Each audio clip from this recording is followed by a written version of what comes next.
Facilitation team, are we ready?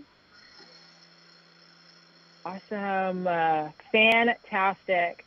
And so folks, I would just like to thank you all again for joining us, for being here with us. We are so thrilled that you have taken a little bit of your day to learn more about the CI project, the Common Indicators project.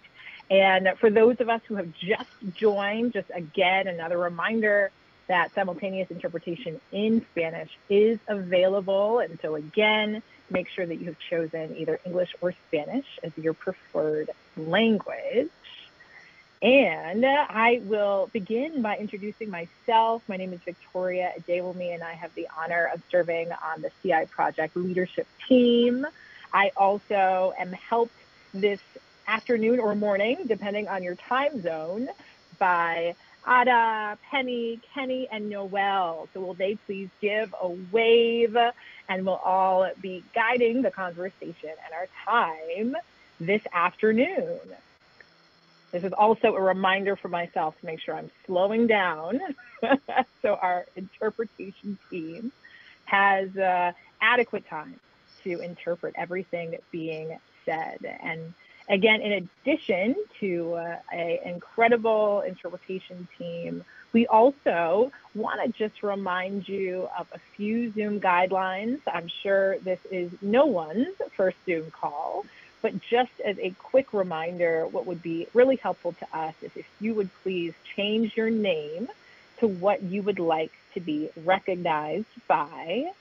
Also, please mute yourself if you are not speaking. Make sure you're using the chat box. We are going to do our very best to answer questions at the end of our presentation, but make sure you're getting those questions in as we go along. You also absolutely, during that Q&A, have the option of unmuting yourself and raising your real hand or your virtual hand so we can call on you. And just as a quick tip, that if you're having any audio or video issues, try turning off your video, and that might help things go a little bit more smoothly. Wonderful. So let's talk a little bit about what we hope to accomplish in this whirlwind session.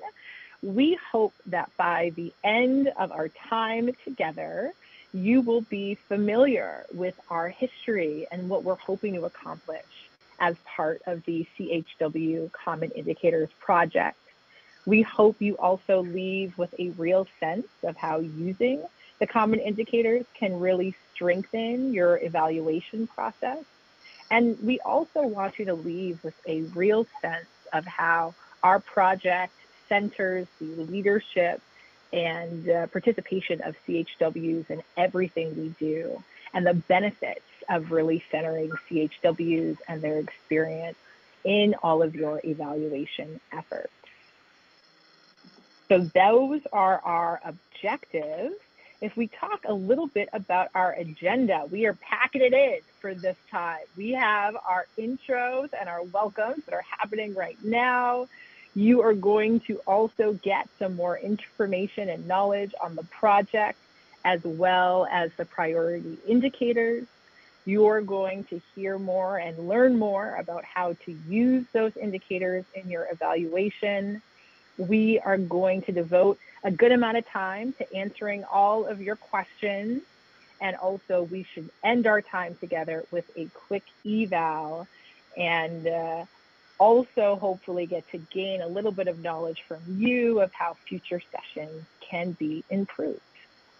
We also want to make a really specific note that we really believe that the indicators will be so helpful to you in your evaluation, but we don't want you to think that it is a requirement. So you are not required by the CDC to use them, but we do hope that over the time we spend together, you'll really learn and get to explore some of the benefits, should you choose to use them in your evaluation process.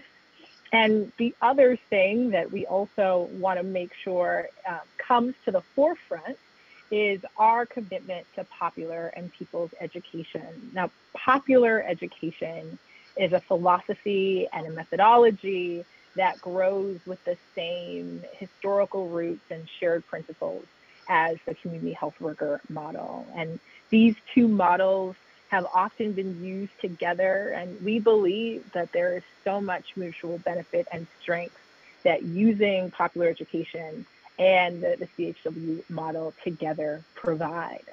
And there's a few key tenets when we think about popular or people's education.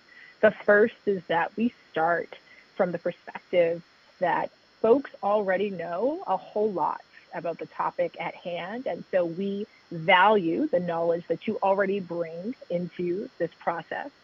We also believe that everyone is a teacher and everyone is a learner. We work tirelessly to pool our knowledge and use it to make a more just and equitable society. And we do our best to balance participation and power around the Zoom room. So before we get started, just a few more announcements. The first is that we will be recording this webinar. So if there's anything that you want to reference, or if there's someone you'd like to share this session with, you'll be able to do so. You also will be receiving the PowerPoint of our slides after the webinar. We are very excited to answer your questions. Yeah, and we also know that we may not have time for every question. And so while we will have dedicated Q&A at the end of our time together, you also will have the option of any questions unanswered will be answered in an FAQ document after the webinar. And we'll also let you know that for questions about EPMP more generally, please consult the guidance document or the January 31st webinar video and Q&A document that the CDC will be putting together specifically for that. All right, any questions before we proceed? All right, seeing none, I will pass us over to the next facilitator on the docket, Penny. Thank you, Victoria. And again, welcome to everyone. My name is Penny Jewell. I'm a community health representative with the Nottawasapi Huron Band of the Potawatomi. And I am from Michigan, actually. So today, as Victoria mentioned, we will be using popular education. And one of the main ideas of popular or people's education is that we need to intentionally create a space and maintain an atmosphere of trust so that everybody feels comfortable sharing their thoughts, ideas, and feelings. So one method that we use to build trust are social learning games. In Spanish, these are called dinámicas. In English, we call them movement building activities. So right now, I'm going to lead you in a movement building activity. This one is called The People Say. And we like this dinámica because it can be done in any language, whether or not people speak the language. And right now, you can do this sitting down or standing up, but I'm going to go ahead and stand up just because I've kind of sat too long today. So I invite you to stand up and get comfortable, and then also turn on your camera if you would. It's more fun to actually be able to see people. So I'm going to move myself a little so you can see me.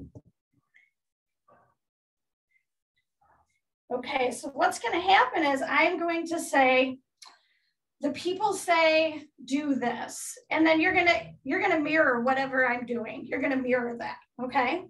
And then I'm gonna, just keep doing that. I'm gonna say, the people say, do this, or people say, do this. At some point, I'm just gonna say, do this. And I'm not gonna say, the people say. So if the people don't say it, we don't do it. We're gonna go with what the people say to do. So this is kind of like Simon Says, but not exactly. So don't be led astray by Simon. And so I'm going to start. And when I get tired, I am going to ask somebody else to lead. All right, so we're about to start. The people say, do this. The people say, do this. The people say, do this. Do this. Oh, I didn't say, the people didn't say to do that. All right, let's try one more time. So the people say, do this. The people say, do this. The people say, do this. Do this. You guys are getting good at this. Okay, I'm going to ask now if we would have somebody that would like to do it in another language. I can do it in Spanish for you, Penny. Wonderful, thank you. Okay, so you may not speak Spanish, but these are the words you're looking for, right? So be listening when I say el pueblo manda que hagan esto. So what you're looking for is el pueblo. If I say haga esto, then you don't do it, right? Just like when Penny said, the people say. So be thinking about that. El pueblo manda que hagan esto. El pueblo manda que haga esto. Haga esto. El pueblo manda que hagan esto.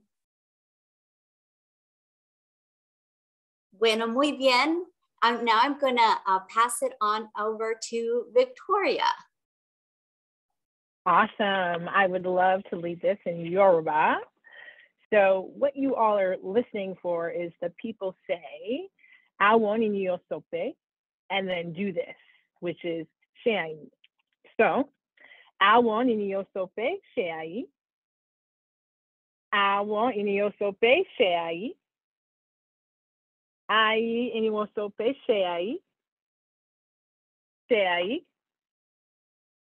Oh, I don't think I caught anyone. Let me try one more time. I think I can get someone. All right. Ai iniyo sope sheai. Ai iniyo sope sheai. Aya iniyo sope sheai. Ai iniyo sope sheai. Ai iniyo sope sheai.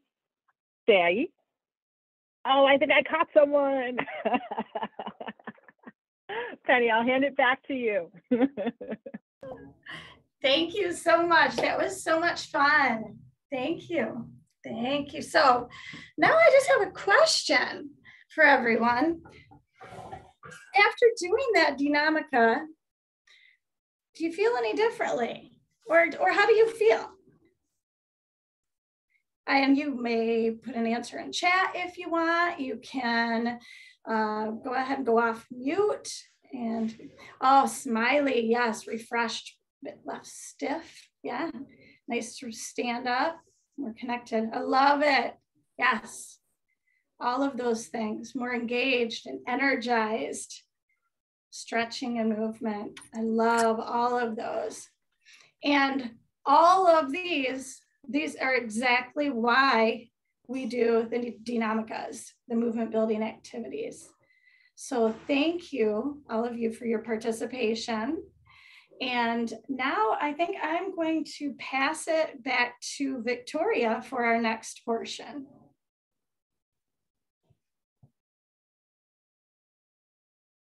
Awesome. Thank you so much, Penny. And thank you for a really fabulous dinamica. I'd love to start us off with Kenny, who's going to talk to us a little bit about the priority indicators.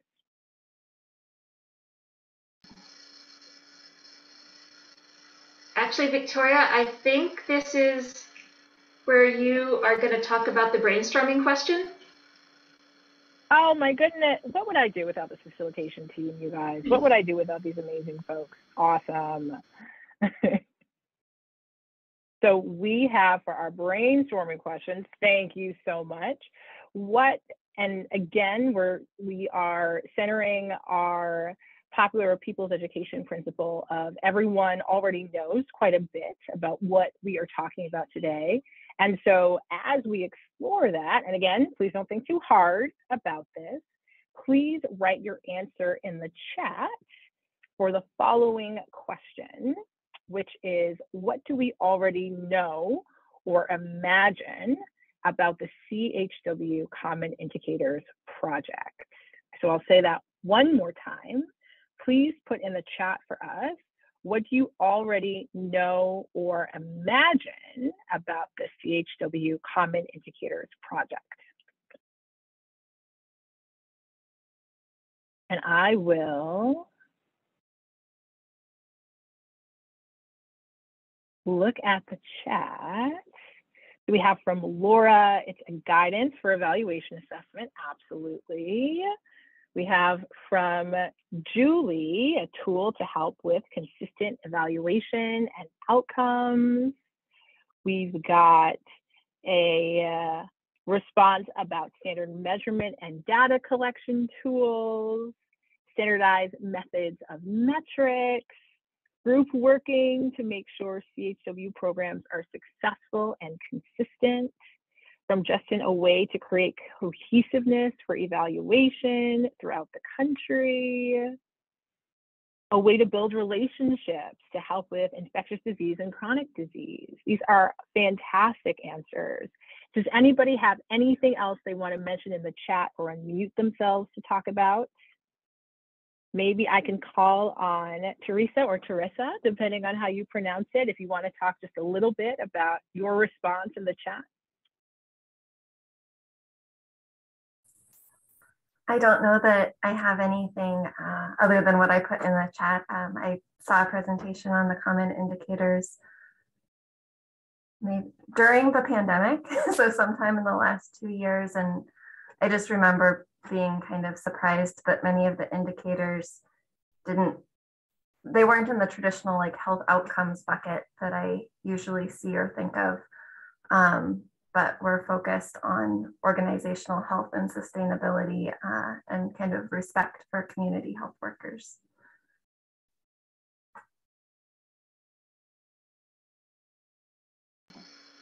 Victoria, I think you're back on mute. That sounds fantastic. No, I was just saying that is fantastic and a great kind of broad overview, a little bit of what the CI is about and what we're aiming to do. That is fantastic. Any other, I know I didn't volunteer you, but if there are others who might want to talk a little bit about what they might already know about the CI project.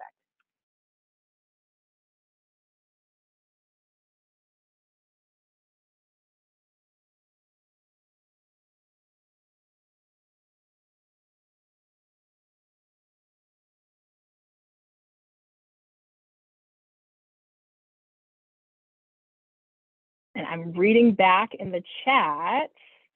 I love what Ashley said. CHW is being involved throughout the whole process of developing them and also capturing the connection of the community with the healthcare system. I think that's so perfect. So clearly, we already know quite a bit about the project. So not too much is going to be a surprise for you, but I do want to give just a few more details about our history, purpose, and activities. So the first thing, of course, what is our purpose in accomplishing or working towards common indicators is that we really believe that programs are always strengthened by being able to find common measurement and common evaluation tools. I like to say that we can't change what we don't measure. And so really getting to establish common indicators helps us pursue that, right? We get to facilitate aggregation of data across programs. For programs that might be a little bit newer or less well-funded, they get to be able to report outcomes well and hopefully secure funding. And again, when we think about measurement, we're driving our practice. So we are seeing and understanding and determining with our process indicators the importance of the roles, skills, and qualities of our workforce, and with our outcome indicators, really getting to focus on what CHWs are able to achieve that nobody else can, right?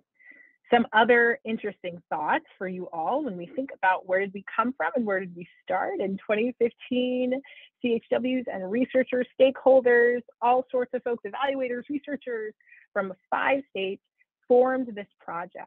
And with the common mission of contributing to the integrity, the sustainability, and the viability of CHW programs.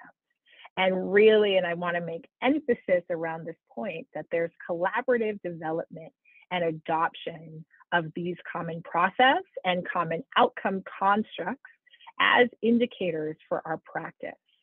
And so we've had some highlights over the last almost 5-7 years, getting to develop that consensus list of process and outcome indicators, getting to build an incredible constituency of over 200 CHWs, researchers, evaluators, and so many others who are so committed to developing the indicators, conducting 2 pre-conference meetings, APHA, 2 national summits, and 2 peer-reviewed publications and blog posts.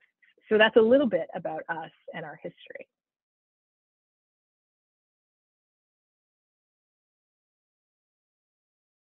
Awesome. And so something that we always aim to do, and you've already heard it from us as we've begun this session, is that centering CHW leadership is so vital to not just what we do, but how we do it. And really all aspects of the project have had CHWs at the helm and involved. So our leadership team looks like a 50-50 split between allies and CHWs. We also have an incredible 4-person council that provides additional input into all of our decision making. We see CHWs as co-authors or leads or co-leads on all of the publications and presentations that we do. And we also recognize that that leadership includes really thinking about how having participation from CHWs makes everything that we recommend to you all more valid, more reliable, and more applicable, that our evaluation and our research means something because CHWs are centered at every level.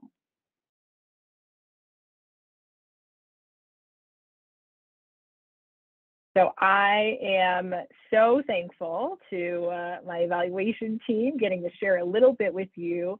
And now I will pass us over to Kenny to lead us through the next portion of our session. Thanks, Victoria. You were trying to trick me and get me off my game earlier. It was just a test, quick test, Kenny. I appreciate it. So, hi, everybody. I'm Kenny Mays, and I am a CHW ally and honored to be a member of the leadership team of the Common Indicators Project. I'm also a medical anthropology professor at Oregon State University. And I'm going to give you all a very brief introduction to the priority indicators that Victoria just mentioned. So, starting in 2019, the CDC gave us funding so that our CI project was able to develop 12 indicators for 11 priority constructs. And these indicators, we've mentioned a couple of times, were developed collaboratively with CHWs across the United States through a careful process guided by our popular education commitment and the CHW call for nothing about us without us. And we also consulted diverse stakeholder allies, including CHW program evaluation experts. So before we look at the list of the indicators, please just take a moment to imagine what some of those indicators might measure. Think about what would be important to measure to demonstrate what CHWs in your program do, what key supports they need, and what impacts they have. So take a moment to think about that, and then you'll see the list appear on your screen.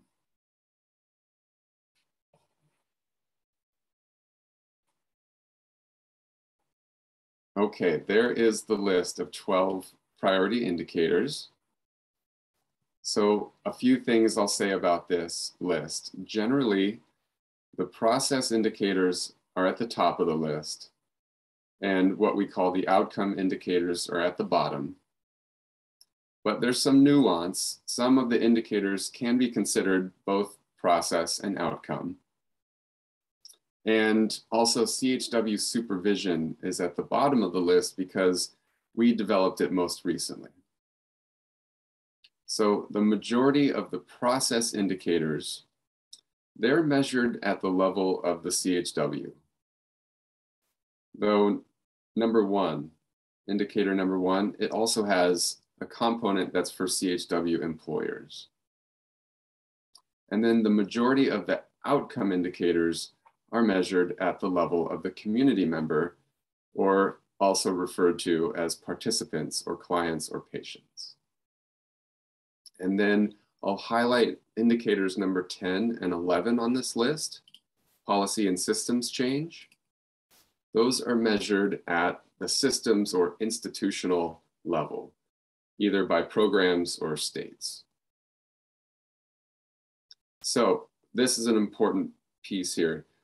The CHW CI project has produced an indicator grid that provides a definition of all of these priority indicators, a rationale for measuring each of them in CHW programs, and then the actual indicators, the questions that are to be asked of CHWs or participants or of CHW employers, and recommendations for operationalizing the indicators in a variety of data collection tools. So you see a link in the chat just now, and that will take you to that indicator grid, which has a lot of detailed information. We're definitely not going into that level of detail here in this webinar, but we hope that that document will be helpful to you. And now I am going to pass you over to Noelle for the next section. Okay, thank you so much, Kenny and Victoria and Penny. It's so great to be with all of you here today. I want to share another main idea of our popular or people's education philosophy, and that is that we learn more when we see something as a representation of a reality. To get a concrete idea of how you as 2109 grantees might use one or more of our priority indicators in your 2109 individual program evaluation, we're going to use a sociodrama. And a sociodrama is a drama about a real situation. So in this drama, two colleagues from two mythical CCR 2109 programs are going to meet on Zoom to discuss their individual program evaluations. I'm going to play Sandy, who coincidentally is from Oregon, and Victoria is going to play Angie, who is coincidentally from Vermont. So they are meeting, as I said, to discuss their individual program evaluations. So let's listen in.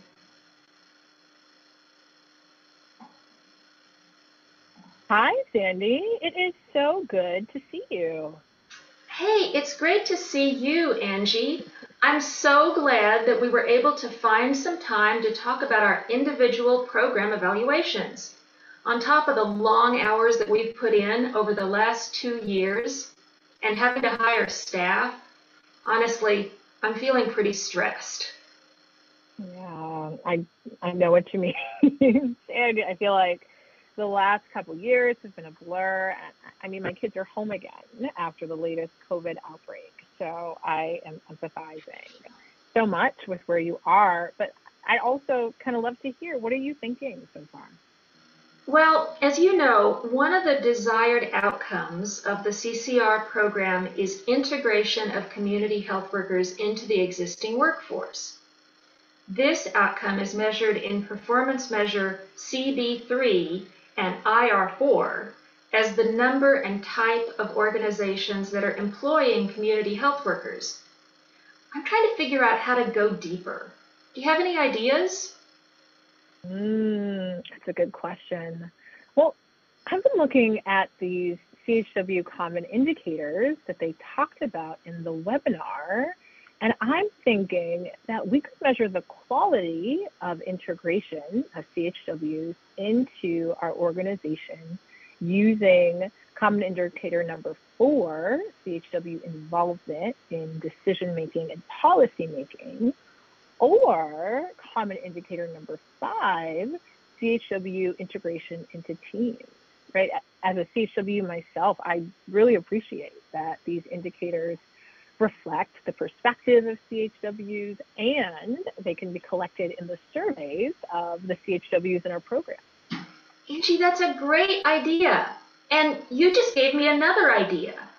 A major focus of the engage component of CCR is to, and I quote, facilitate the engagement of community health workers in addressing the needs of those at highest risk for poor health outcomes. Oh, sounds like you have that memorized, Sandy. Believe me, I do. Anyway, you know that sustainable engagement of community health workers depends on a lot of different things, including paying living wages with benefits and opportunities for advancement and providing supportive and reflective supervision. Yes, absolutely. So good.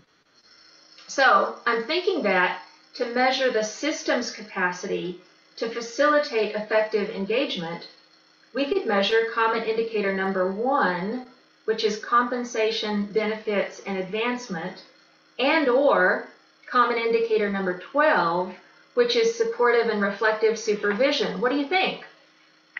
I love, love, love that. And as I'm recalling that both of those have components for CHWs and for employers that could be collected in the survey.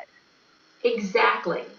But tell me, Angie, how are you thinking about tracking referrals? I mean, we both know that the fact that a community health worker makes a referral doesn't necessarily mean that a community member is going to get a service. No, that's so true. So I'm thinking that we would need to track not just whether a referral was made, but also whether the service was received, and if it wasn't, why not, right? That could reveal some really important gaps in our safety net services. And as I understand it, that is what is recommended in Common Indicator number 3, CHW facilitated referrals. Angie, I love that idea, but you know what? I have another Zoom meeting in 2 minutes. Can we talk again soon? This has been so helpful. No, absolutely. It has been so helpful for me too. And I know you have to run, but next time, let's talk about measuring some of the participant level outcome indicators. Thinking back to what I learned at public health school, they are all intermediate indicators in the pathway to improve health and reduce inequity. That sounds great. So take care, Angie. Have a great rest of your day, okay? You okay. too. Bye. Okay, so now the actors have returned to Hollywood and we are back with our actual facilitation team. And what I want to do is just take a few minutes to review some of the ideas that were shared in the sociodrama, and then we'll get to our Q&A. And believe it or not, we are actually substantially ahead of time. So we're going to have plenty of time for Q&A. So let me just go back to the slides. So as our fictional characters, Angie and Sandy, shared, one of the desired outcomes of the CCR program is community health worker integration into the existing workforce. And this outcome is measured in the performance measures CB3 and IR4. If you are interested in measuring integration at an additional deeper level, you might consider using CI number 4, which is community health worker involvement in decision and policy making, or CI number 5, which is CHW integration into teams. And as our colleagues mentioned, both of these indicators can be operationalized in surveys of the community health workers in your programs. We know that a major focus of the engage component is to facilitate the engagement of community health workers in addressing the needs of those who are at highest risk for poor health outcomes. If you're interested in measuring your system's capacity to facilitate effective engagement of community health workers, you might think about measuring common indicator number 1 or common indicator number 12, which are our compensation, benefits, and advancement and supervision indicators. And again, both of these have components for community health workers and for employers that can be operationalized in surveys. And finally, we'd just like to mention a few other uses of the common indicators in your 2109 individual program evaluations.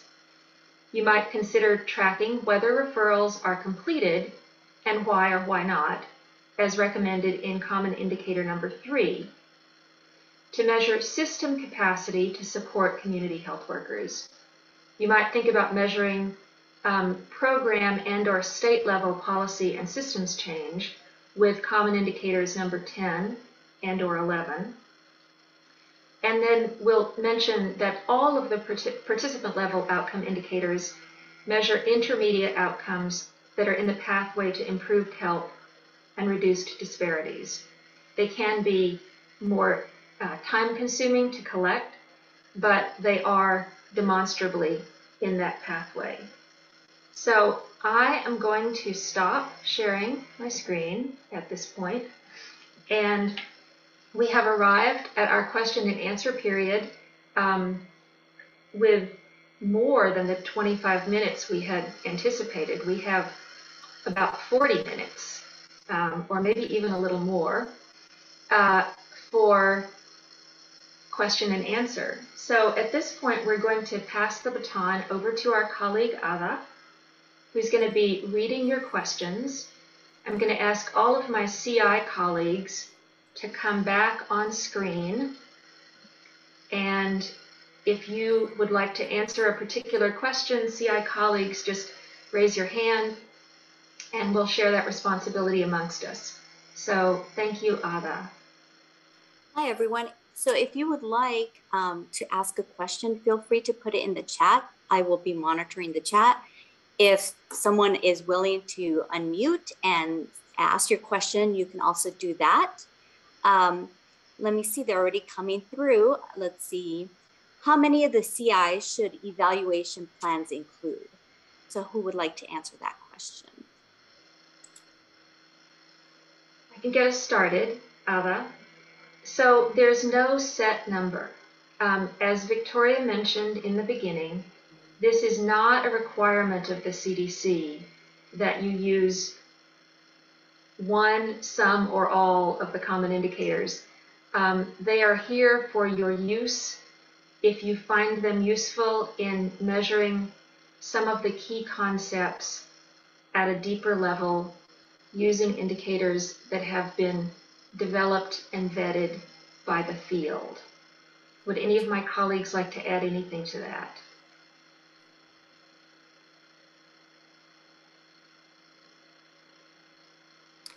Okay, thank you. The next question is, for client surveys, what's the norm for incentives or compensation to the clients for completing them?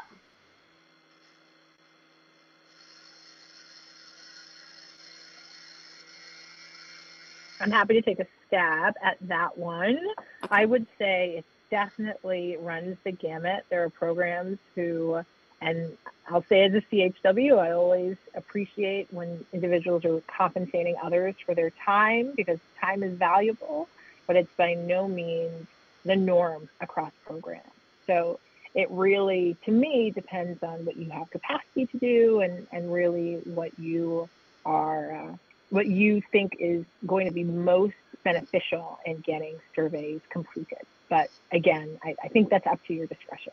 And my colleagues will add on to that if they have other thoughts.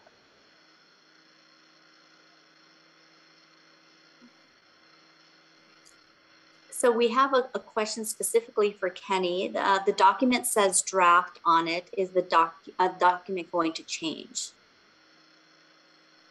Okay, so that is referring to the indicator grid document.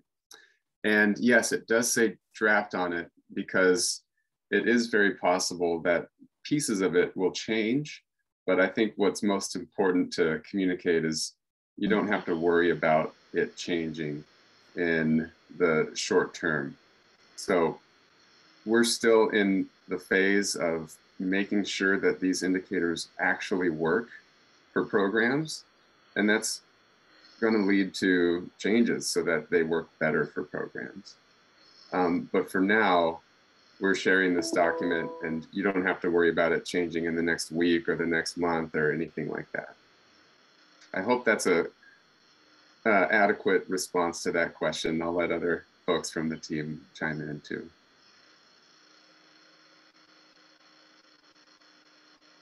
Great. A question from Emily. Any recommendations for adapting some of the CHW focused indicators to be used as semi-structured interviews as opposed to surveys? Who'd like to take that one on? So I can start, and then I will make some space for our colleagues. So first of all, when you look closer at the indicator grid, you'll see that one of our assumptions is that we really recommend that programs use these indicators in combination with culturally centered qualitative methods. So we love that you are thinking already of how the indicators might be used as or paired with qualitative measures. I think because we are, as Kenny mentioned, we are in this stage of, or we are still learning about the indicators. We would love it if programs could try using the indicators in their current form, in the way that we are recommending that they be operationalized. However, we're not limited to that. If you would like to use the indicators as guidelines for focus groups or in-depth interviews, they are there for that purpose. And I'm wondering if my colleagues would like to make any additional observations.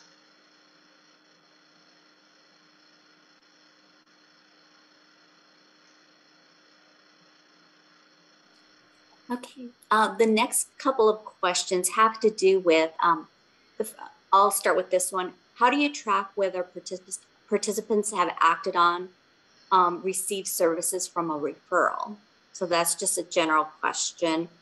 And then more specifically, they ask, what's the best way to track a referral if a person accesses the service? And is it only done through an encounter form, or is there a more effective or accurate way to do that?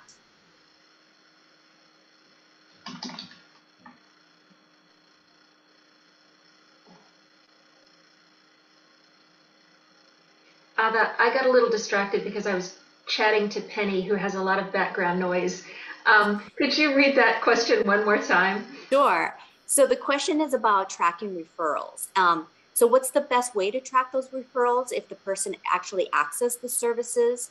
And is that only done through an encounter form, or is there a more effective way or more accurate way to do so? So I can start, but again, I really would love to hear thoughts, especially from my community health worker colleagues.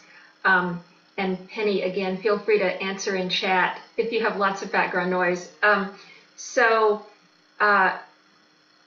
the past, as the manager of a community health worker program, we did track completion of referrals on encounter forms. However, I'm also aware that now many programs are using social service resource locators like Aunt Bertha and Unite Us, and there are many. And I think those platforms offer some great opportunities for tracking completion of referrals. But basically, the idea is to find out either from the community health worker or from the agency to which the community member was referred, whether, and also from the community member themselves, obviously, whether they received the service for which they had been referred. And Victoria, I saw you went off mute. Yeah, no, I'm agreeing with you that our organization just started using Unite Us recently. But before that, it was Excel sheets. And literally that you would have a check-in with a client 2 weeks, a month, or at whatever frequency of intervals that you determine. And so all of that to say that there's the higher tech or the lower tech options, but there definitely are ways to really ensure that the tracking is happening. I think consistency is probably the biggest thing that I would emphasize, of making sure that folks are really, your CHWs feel empowered, that there is a consistent system and consistent expectations around when and how they should be checking in with clients, and then providing documentation around those referrals.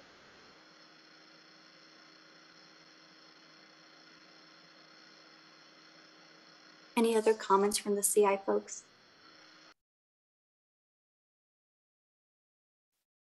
Okay, we will move to the next question. Are there standard templates for surveys already created by CHW associations or organizations with audiences of either CHWs, employers, or participants?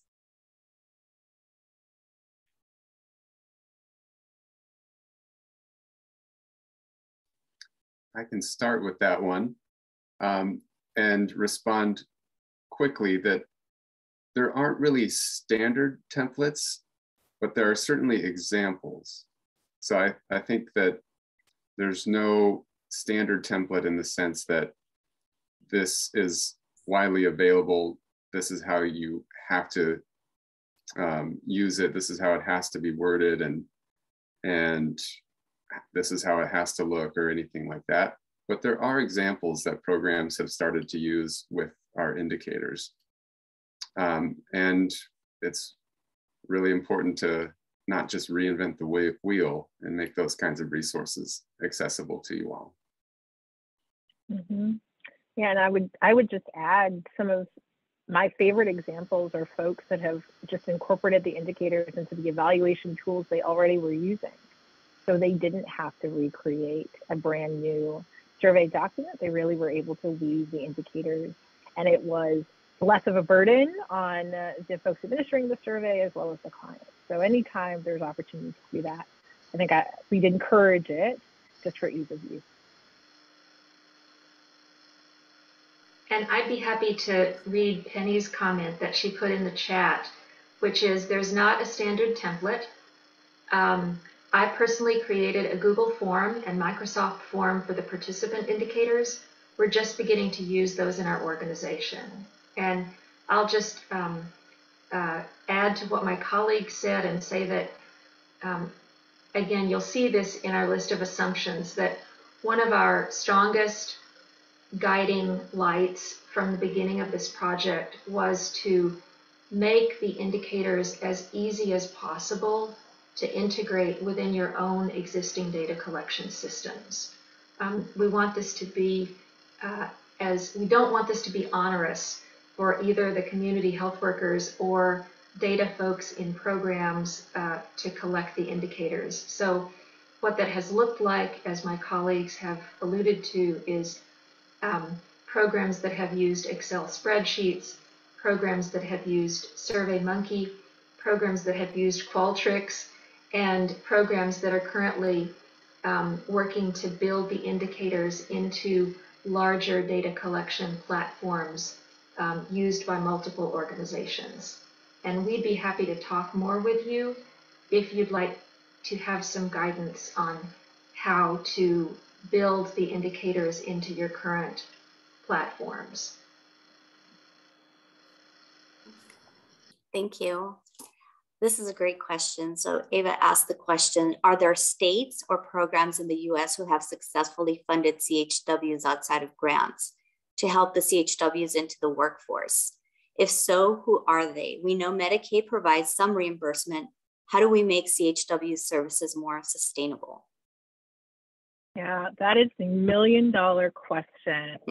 I would say in my experience, overwhelmingly, there is some limited term grant option that most states are using to fund their CHWs or private foundations, but really finding that sustainability, I think, is part of why we're here, that we're hoping to demonstrate effectiveness for CHWs in the workforce, and from there use that data to advocate effectively for increasing reimbursement. I am a CHW in New Hampshire, and we are not effectively able to bill Medicaid at our current iteration of things to provide long-term sustainability for our programs, even though we're expanding in that direction. But I really think that that is going to be the future. And I'm curious for my colleagues, I'm sure they have some thoughts on that specifically. So I can jump in. And I realized that I failed to introduce myself when I started to facilitate today, despite having been the one to remind all my colleagues that we needed to introduce ourselves, but I didn't. So I'll just say my name is Noelle Wiggins, and I've had the pleasure and honor of getting to work with community health workers, promotores, promotoras de salud, community health representatives for a little over 35 years now.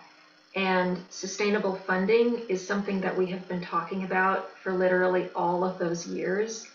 And I think that a mixture of funding streams will continue to be important because different funding streams support different community health worker activities. We do want to refer people who are interested in knowing sort of the state of the art about funding to document created by our friends and colleagues at the National Association of Community Health Workers. And as soon as I stop talking, I'll go find a link to that and drop it in the chat. This, as my colleagues have said, this really is one of the most important discussions of the moment. And we are so pleased that the CCR program really focuses on creating a more sustainable funding system for community health workers. And yes, and we're hoping to be able to contribute to that. So I'll go off and find that document and drop it in the chat. In addition, Penny did put in the chat that in Michigan, some of the CHW services have been reimbursed by Medicaid. However, it's very difficult to determine which services and how to bill. So that is moving forward. Our next question has to do with, it's more of a comment. One of the things I've struggled with is consistently tracking the outcomes of referrals when the outcome is not always consistent. For example, the individual may have contacted the mental health provider, but there were no openings, or someone was successfully added to a wait list for affordable housing, but they are not housed. So how have you all kind of dealt with that? I think we all kind of deal with that situation when we're trying to track maybe more of the social determinants of health issues that are plaguing our communities. So I would actually love to respond to that, Ava. I think this is why this is one of the reasons that we're so focused on trying to measure not just whether referrals were made, but whether they were completed and why or why not. Because we have all had experiences either as community health workers or as allies and program staff that community health workers make referrals, but either the service doesn't exist, it's not culturally centered, community members don't feel that they're treated with respect, when they attempt to obtain the service. And that's why we're really encouraging that when you record whether the service was received, if it was not, why not? And that is included in our indicator number 3. So thank you so much for asking about that. We feel like by identifying those gaps, that can then be used at the system level to try to fill those gaps. Penny? Yes, I just want to add that our indicator number 7, which is participant or community member healthcare and social needs, is really pertinent to this discussion. So that's one of our outcome indicators. And that's something that we envision being operationalized differently than the referral indicator.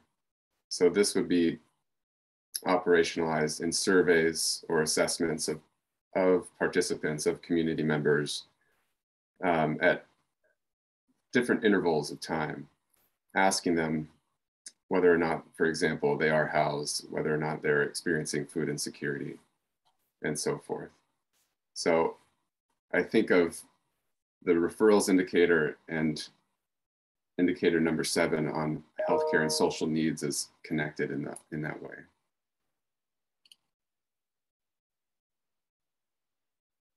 Anyone else from the CI team want to share? Okay, so just as a little plug, the March Envision webinar for CCR 2109 recipients will be on community of practice regarding CHW documents and referral completion. So you might want to jot down that, that training so that you can get into the specifics of maybe some documents that you can use and will be useful for you all as you move forward. Teresa put in I have no idea of the cost, but we're starting to use Cognito recently, and it's been super helpful, especially with things like being able to have participants sign documents like ROIs remotely. So that's a resource. And that's a good thing about these types of training is that you all can come together and then start sharing all this information, all these resources with each other. Question, we are looking into the financing question in component C of our grant.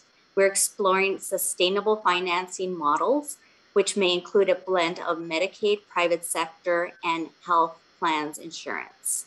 So that was put forth by Allison M.W. Let's see. Oregon Medicaid is also reimbursing some CHW services, so that's great to hear, so that we can kind of keep a tally of the different places that are doing those reimbursements. I know we in Arizona are moving towards that and are heading in that direction, or hopefully we'll get something moving in Arizona soon. Question from Julie. How will CI data actually be aggregated if we are all using different tools, surveys, and others?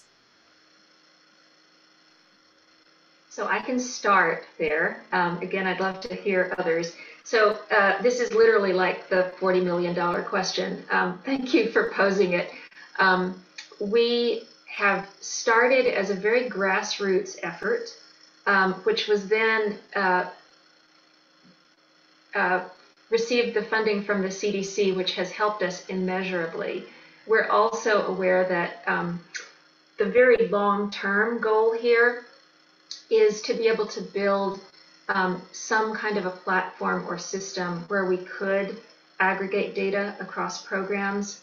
Another option that we have considered is asking programs to report data that is similar enough that it could be combined into a meta-analysis.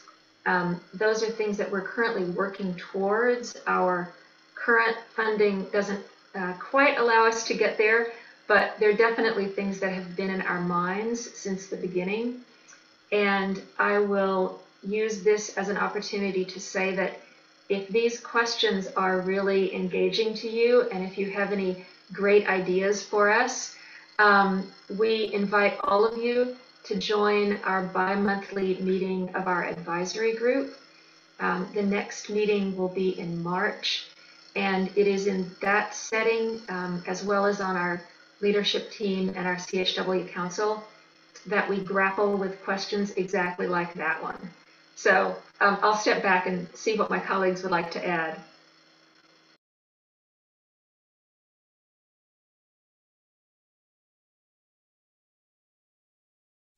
I just want to alert people that I did put the registration for the March 24th training that y'all referenced in the chat.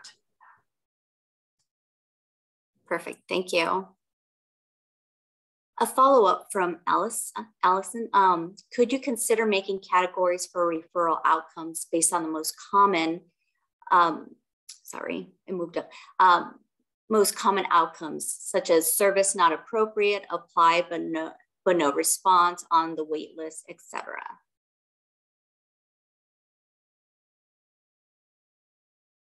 I think the answer is definitely. If you wanted to create categories that made it easier for you, for your CHWs, to, in your tracking and in your data collection, anything, and again, speaking as a CHW, anything that makes their lives a little bit easier, I think is always welcome. And I love that thinking, because it also, I think it speaks to this idea that, and at the same time, recognizing that you will always have some unique clients that will not necessarily fit into the box, but that there are, for the most part, always ways to connect folks to services. And again, there's some outliers, but that continues to be our goal of connecting people to the services and resources that they need, and getting to understand why that they're not able to be connected to services is ultimately extremely beneficial as we go through this process of how do we start identifying some of those barriers, and then hopefully in the near term identify interventions to really overcome some of those barriers.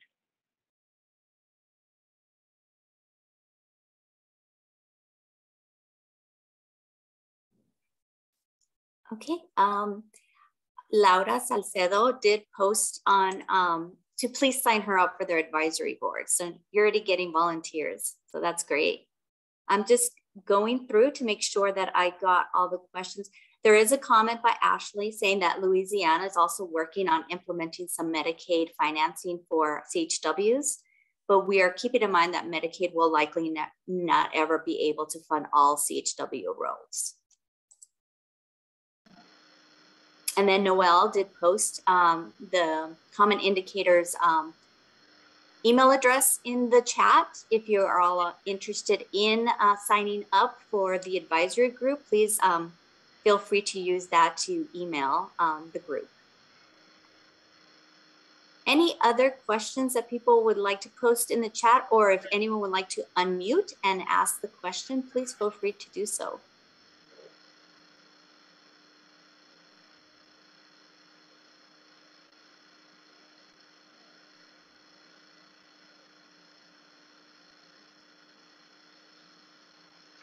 Okay, so Ada, thank you so much for facilitating our question and answer period. It appears that maybe we have answered all the questions, at least for now. We would love to invite people to continue asking questions at the CHW Common Indicators at gmail.com address. And colleagues, I'm looking at all of you and thinking, I think we can pass this over to Kenny for our concluding evaluation. Am I right? Okay, passing it to you, Kenny. All right, thanks, Noelle. And very happy that we were able to answer people's questions and also finish a little early today and give a little time back to folks. So we are at the part of our meeting where we want to evaluate our meeting, our webinar. And this is really guided by, again, our commitment to popular or people's education. And the idea that as facilitators, we should always be humble and request feedback to improve our facilitation. So you see 2 questions here on your screen, and we'll start with the first one. And I'll ask you to please record your answers in the chat. The first question is, what did you like or find useful about the workshop today? So please take a moment to record some answers in the chat box about what you liked or found useful today.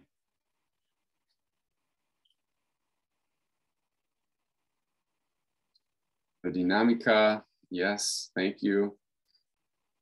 The role play, the sociodrama, it was excellent, I agree. Modeling of our popular education strategies, thank you, Wendy. And Olivia says examples of practical applications of the indicators. A lot of love for the role play, the sociodrama. It's fantastic. And there are lots, I can't keep up with all of these wonderful comments. Thank you very much. And the second question, just as important to us, is how can future workshops that we offer be improved? So please take a few moments to offer some feedback on what we can do to improve our future workshops.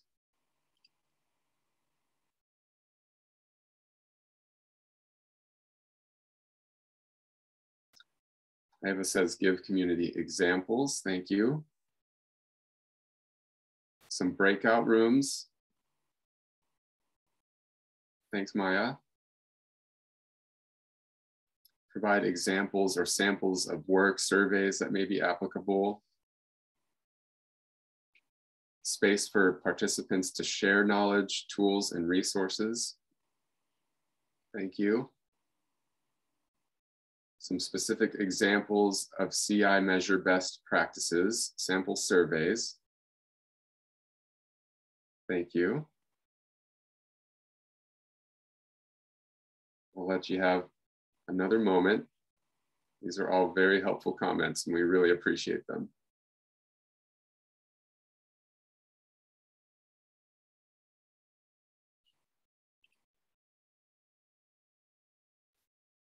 Okay, and then last but not least, an important note here that a link to an individual evaluation is going to pop up on your screen at the end of the webinar. And there's actually a link to an English version and a separate link to a Spanish version that will pop up right after the English one. And we would really, really appreciate it if you all took the time to fill out that evaluation as well. So I have the pleasure of also thanking you all for your participation, for giving us your time. It's been wonderful. It's been a pleasure to really learn with you all. And I'll also just say thank you to our full facilitation team and all the folks that helped out behind the scenes too. Our interpreters, thank you very much.